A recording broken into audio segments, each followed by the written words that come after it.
Hello guys, ito na po yung kabuuan ng ating ginawa, yung pinag-join ko na po yung sa single machine. Ito naman po ngayon ang gagawin natin aging naman ng mga tinahi natin. Ito po yung sa left and right na sa both side po. May pocket po siya. Yan po, may pocket po. Yan, ayan po yung sa kabila, wala pong pocket. Di po pa yung gela, naglalagay po kasi ako ng pocket dun kahit paano lagayan din ng mga ah, baon ng bata. Ayan po yan, shoulder po yan. And then another na naman po pagtatahi do sa pocket.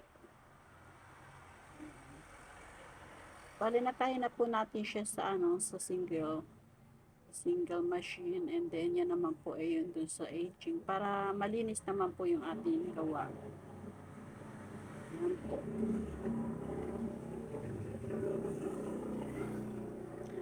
Bali, apat na piraso po kasi yan, kaya medyo marami-rami ang aging.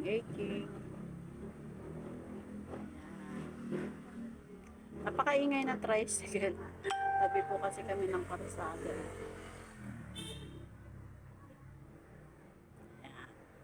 Ang pag-aging po medyo ingat din po kasi baka mamaya hindi mo makontrol yung pag-apak. Ang aging po kasi nangangain ng tela. Pagka nagkamali po dire-diretso po yan. Kaya kailangan control din po yung paghawak ng tela. Kasi pag nagkamali ka po yan, punit po yan.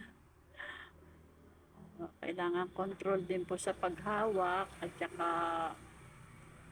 ayan, hindi tayo masyado gigil sa paghawak.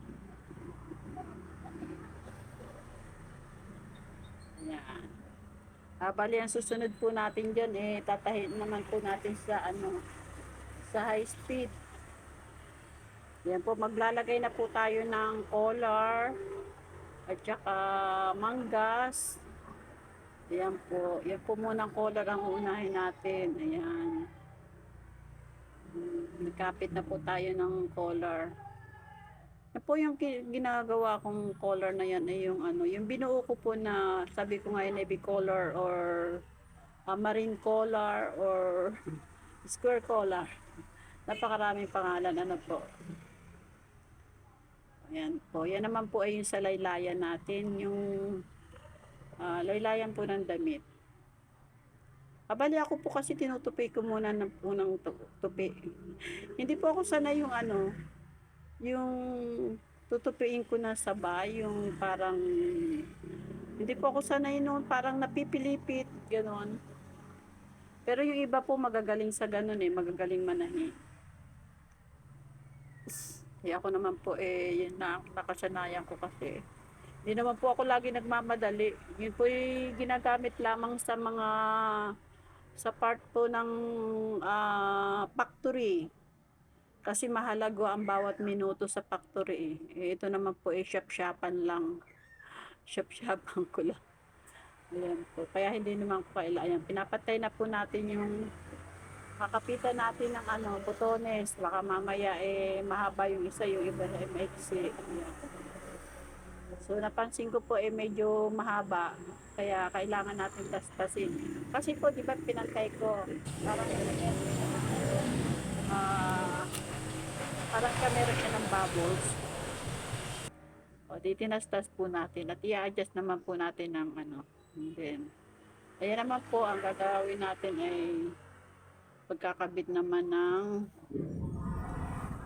naman po ayan po, tinupi ko po muna sandali yung mayroon pa palang dapat tupiin. Ayan, sa armhole po yan. Ay, hindi, sa tupi po sa manggas. And then, ayan na po, ikakabit na po natin sa armhole yung manggas.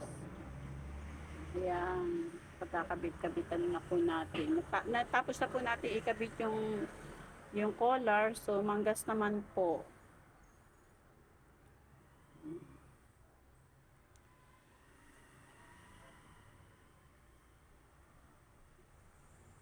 Medyo tupi-tupi lang po muna. Medyo hindi ko pala siya natupian. Pagkatapos po niya na inaikabit natin, di ilalagay na po natin sa aging machine. Bali, tatahian na po natin yung, yung armhole niya. Pagkatapos natin ikabit yung manggas na yan.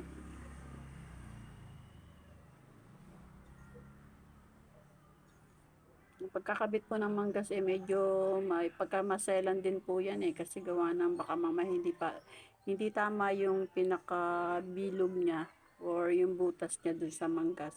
Baka minsan po kasi malaki yung manggas. So, din yan naman po i-edgingan na po natin yung pinaka armhole niya na pinagkabitan po ng manggas. Kailangan po kasi malinis ang ating gawa.